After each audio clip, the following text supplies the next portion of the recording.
ever wanted to make pincushions out of your enemies, or wear plate armor and stride into battle, then maybe War of the Roses, a brand new IP from Fatshark, is the chaotic medieval deathmatch game you've been waiting on. Although it does little to immerse you into the nasty and savage historic period called the Wars of the Roses, it does allow you to swing a giant axe in the direction of your victim's neck region.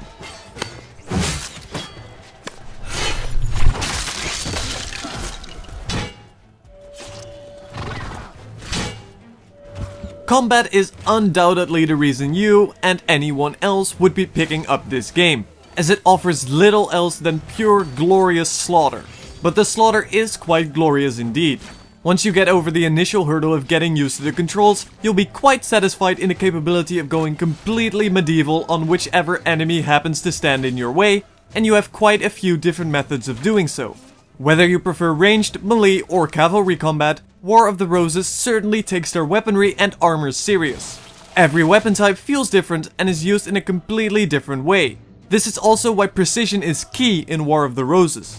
Just because your enemy grabs his shield doesn't mean you can't just fire at his kneecaps and take him out that way.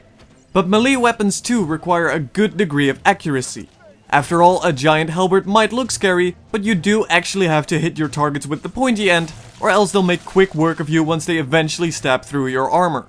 I can easily say ranged combat in War of the Roses is incredibly satisfying, and if you're looking for a great archery experience, you'll be right at home here. The sheer precision not only makes it quite challenging, but also a lot of fun once you familiarize yourself with whatever bow or crossbow you happen to end up liking best. After all, the 15th century isn't known for their automatic weaponry, and you can't just spray and pray your way to victory, but actually have to target specific body parts, take into consideration things such as arrow drop-off, and then have to realize that a shield or helmet visor can still block your deadly attacks. Melee combat too is a lot of fun once you get into it, and allows you to equip anything from two-handed swords to shields and maces. Anyone familiar with the Mount and Blade series will likely know what he's doing, but it is a little bit more advanced.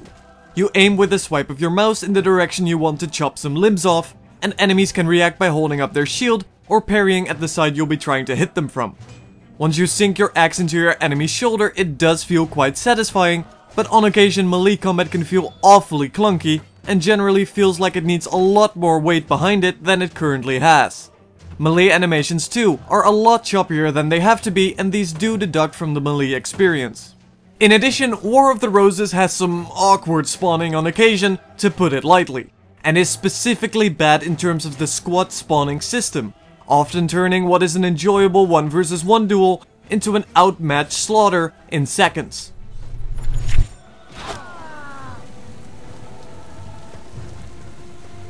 War of the Roses doesn't really try and put effort into immersing you into the historic period. Aside from some bits of text and symbols on the loading screens, it certainly doesn't make an attempt at grabbing you into the horrors of the time, but nevertheless does give you quite a good feeling of authenticity that is intertwined into the gameplay mechanics. For example, longbowmen can only hold their arrows at the ready for so long. After all, the strength required to hold back an arrow is quite hefty. Crossbows, realistically, take ages to reload, and there is something rather romantic about a knight stabbing his victim's eye out with a dagger in the middle of the pouring rain.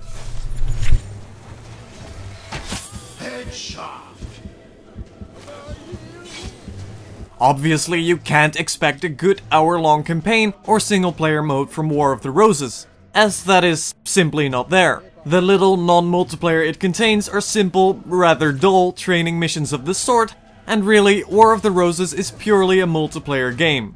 With that in mind, Fatshark offers plenty of unlocks and customization.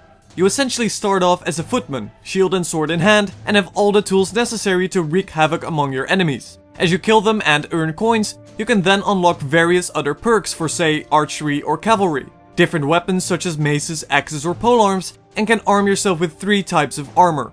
Very few of these are actually level capped, and although there are some obvious balance issues, it does generally just come down to your own capability with the items you're using, rather than the actual items. In addition, there's plenty of color customization to unlock, and you can also fully customize your own crest and coat of arms, which also allows for an easier way to recognize your enemies, and allows you to chase after that bastard with the fish crest or honey badger helmet. Sadly, the game offers very little in terms of game mode variety, and currently it is just a case of killing enemies for the sake of killing enemies, or killing enemies for the sake of capturing a specific point. It only has 2 game modes, Team Deathmatch and Conquest, and a handful of maps. If it's game mode variety you're looking for, you won't find it here, which is a real shame, but the actual combat can keep you interested for a long time. There's not much to look past when it comes to War of the Roses. It comes down to the combat, plain and simple. And it does the combat rather well. Although it has its issues, bugs and balance-wise, none of them are very significant. The combat in War of the Roses is very well executed, and you'll have plenty of fun killing your enemies with a variety of medieval weaponry, but don't expect anything more or less. War of the Roses is a very solid third-person medieval multiplayer action game, and I would certainly recommend giving it a shot if that is exactly what you're looking for.